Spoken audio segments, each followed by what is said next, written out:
Hey everyone, welcome to another episode of Brett's Brain. Today, we're going to talk about how to handle investor objections during a pitch session. Hey, I'm Brett, former entrepreneur, current venture capitalist. Thanks so much for checking out the channel. Make sure you share, like, subscribe, and ask us questions. Our goal here is to help you succeed in your entrepreneurial journeys. Okay, when you're out raising capital, inevitably, every investor that you talk to is going to have some concerns about your startup. They're going to have some objections around why it might not work or some challenges that face your company.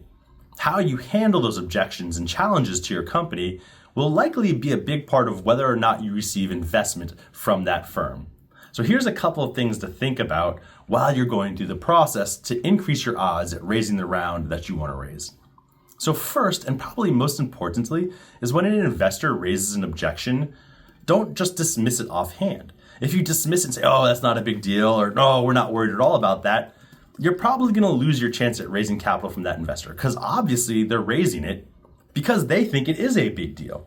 So if you don't take it seriously, whether it is a big deal or not, doesn't really matter. So you need to, best thing to do is repeat the question back to them and say, yes, we've thought about that. Here's why we're, cautiously optimistic despite this problem. And that's if you don't think it's a great idea or if you don't think it's a huge objection. Walk through, use data when you can, use numbers when you can, use your strategy, use it as an opportunity to talk through how you've already thought about that and how you're going to move forward. Not in an arrogant way, but yeah, we've already thought about that. It is a real challenge to our company, but here's how we're going to mitigate that challenge. Be thoughtful about your response. Too many founders just kind of blow it off, and then after the meeting, they'll talk, oh, these investors, they're asking objections that don't really matter to our company. You hear that a lot. Take it seriously. Be really thoughtful about it. You can also follow up on that objection post-meeting, whatever the objections are. So you can follow up, hey, don't know if we had enough time to go through fully what your concerns were about the company. Here's a few more thoughts on the 1, 2, and 3 things that you brought up that might be challenges. And I'm happy to jump on another call with you to talk through them further. So that's number 1, is don't blow off objections that you kind of think aren't a big deal. Number 2, when it is an objection or a concern that is also a concern for you, it's okay to be honest. Every single startup out there has things that are real challenges in front of them. They have real hills to climb. Otherwise, everybody be doing it. Startup life is hard. A lot of startups don't work. And so you have real challenges. There's a lot of things hard about what it is that you're doing or what you're trying to build. Own it. Don't pretend like it's not true. There's nothing worse than when you're with a founder in a pitch meeting and everything is rosy. Oh yeah, that's perfect. This is perfect. It's easy. We're doing this. Because it's a bunch of BS. Not everything is perfect. So if an objection or a challenge arises that you agree, this is one of the hardest things we're facing with, just say that. Yep, that's one of the real hard parts about this business and building this business. Now, here's our strategy of how we're attempting or going at it, but don't pretend like it's not a big deal.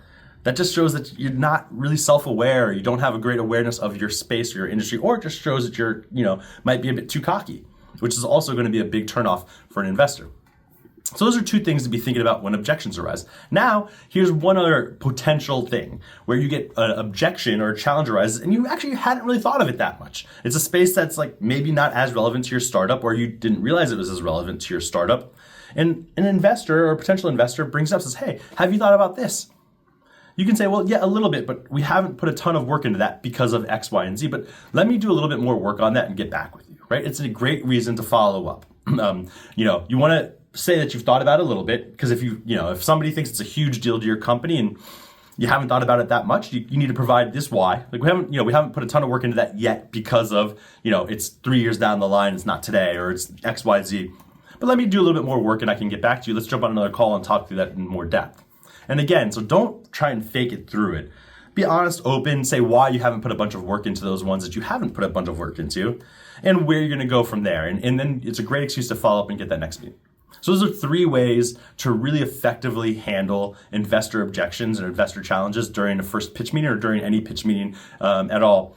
The most important thing overall is be transparent, be open and honest, and realize that we know as investors that not everything is hunky-dory, that there are huge challenges. Sometimes we ask questions and challenge you just to see how you react. Do you say oh, we got to figure it out, or are you more thoughtful about it?